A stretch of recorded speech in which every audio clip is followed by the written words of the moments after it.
એટલે એના પતિએ એવું કીધું કે તું નહોતી ત્યારે ઘર હાલતું જ તું નહીં, કેમ તારા આવ્યા પછી કંઈ ફેર નથી પડ્યો. કદાચ તમને કે મને એકબીજાની જરૂર નહીં હોય, પણ આપણું બાળક છે ને એને આપણી જરૂર છે.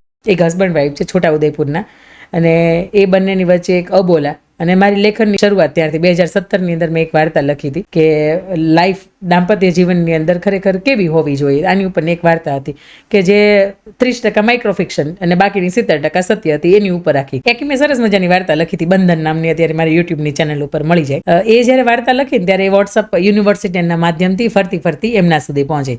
અને એમને એ 1.5 વર્ષનું બાળક, એની પત્ની છે એ આણું વળીને આવી, એટલે એને ઘણી વખત બાળક નાનું હોય એટલે અગવડતા થાય, એટલે એમના સાસુથી કંઈ થાય નહીં, એટલે નાના મોટા ઝઘડા થાય. એટલે એના પતિએ એવું કીધું કે તું નહોતી ત્યારે ઘર હાલતું જ તું નહીં, કેમ તારા આવ્યા પછી કંઈ ફેર નથી પડ્યો, કોઈને કંઈ રાહત નથી મળી એમ. એટલે આ શબ્દોની મગજમારી કેવી હોય, એટલે તરત એના પત્નીએ ઉગ્ર સ્વરે એવું કીધું. તો પછી મારે રહેવાનો મતલબ શું છે? એટલે તરત બેની વચ્ચે મગજમારી થઈ કે ભાઈ આ તું જતી રહે, અને ઓલી વટની મારી ત્યાંથી નીકળી ગઈ. અને પપ્પાની ત્યાં રહી.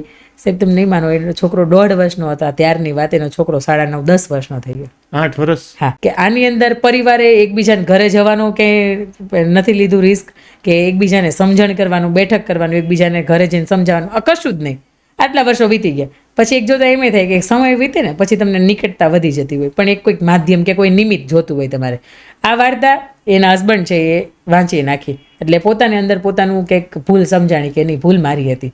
પછી એમણે એના વાઈફને મોકલી. એને ખબર નહોતી, હા, એમને ખબર નહોતી કે પોતાની જે આ વાઈફ પાસે જે નંબર હતો એ નંબર હશે કે નહીં. એમ જ એને વોટ્સઅપ કરી.